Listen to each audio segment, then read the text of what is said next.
Welcome back. Now, before we take a look at the day's business news, let's first take a look at the stock indices across the GCC.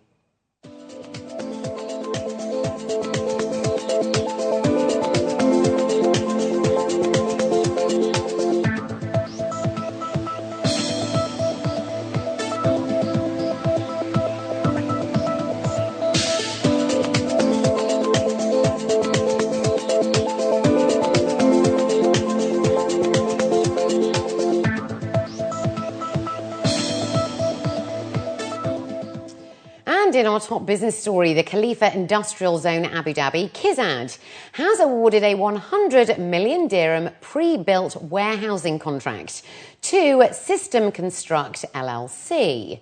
According to news agency WAM, sources have confirmed that the delivery of the first units will be in Q4 of 2013. The PBWH project has been divided into 3 phases with a total of 105 units, covering nearly 1,195 square metres. And the first phase, now underway, covers an area of just under 46,000 square metres. KIZAD is a part of the Abu Dhabi Ports Company 26.5 billion dirham investment into its new maritime gateway and the industrial and commercial zones for Abu Dhabi.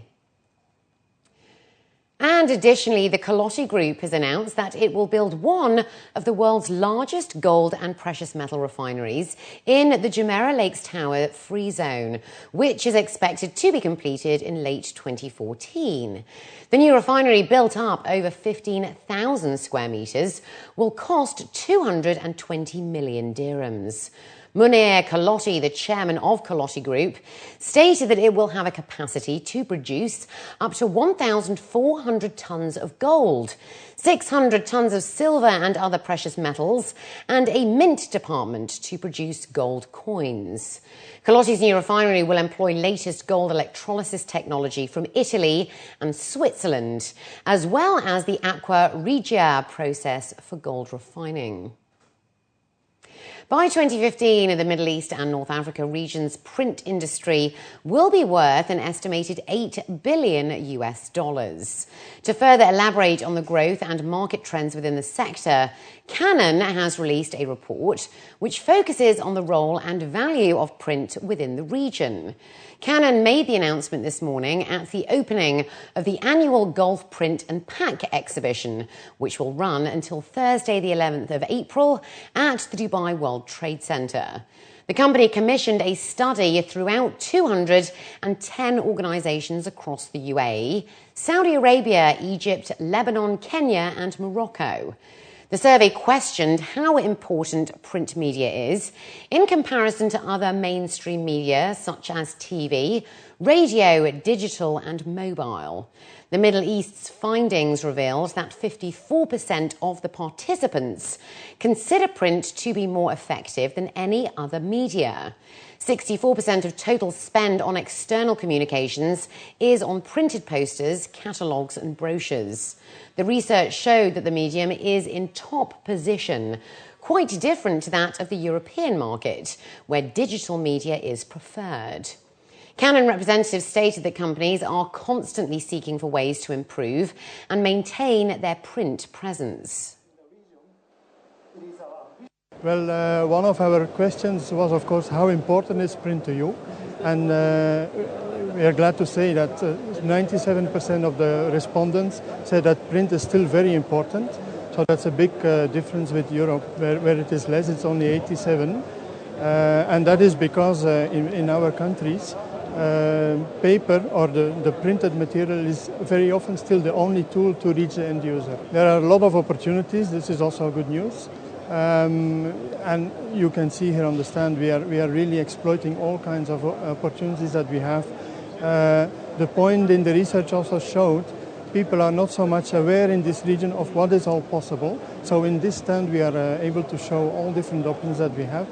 And of course, the market in this area is very much growing because people are also thinking their business will still grow.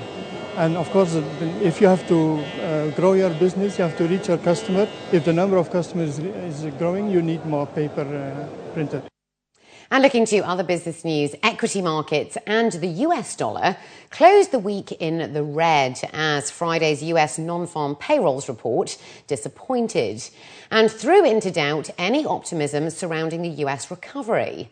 Friday's figures showed that only 88,000 new jobs were added in March, well below expectations of 200,000.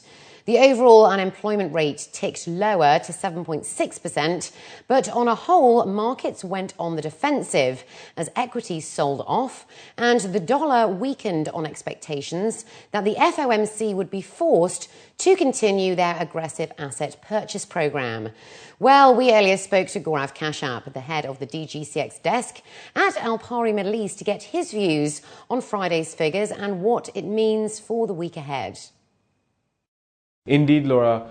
Friday's U.S. non-farm payroll report was a disaster, and paging through the report, there were actually no positives to be taken from Friday's reading.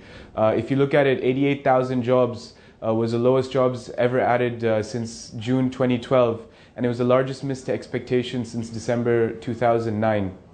Now, what we will expect to see is we will scrutinize the US FOMC's meeting minutes this coming Wednesday to get further information with regards to the committee's views with regards to the timing and the manner of the exit from their QE programs. But if you look at last week's data, including the US ISM manufacturing data, along with dropping consumer confidence, and all capped off by Friday's terrible jobs report, it looks very, very difficult to see how and when the FOMC can actually justify any further exits to their existing QE programs. Now, along with this, what we are starting to see is that effect of the US government sequestration, which had raised following last month's payroll report. This is really starting to weigh heavily on the US job situation. In what looks like a light economic calendar ahead, along with the meeting minutes on Wednesday, we're going to focus on some industrial and manufacturing production figures from the UK on Wednesday. And of course, we have Friday's US advanced retail sales. But overall, once again, a very, very weak economic calendar, and the markets will turn towards the US corporate earnings season, which kicks off today with aluminum giant Alcoa announcing their earnings. This will be capped off by JP Morgan announcing on Friday.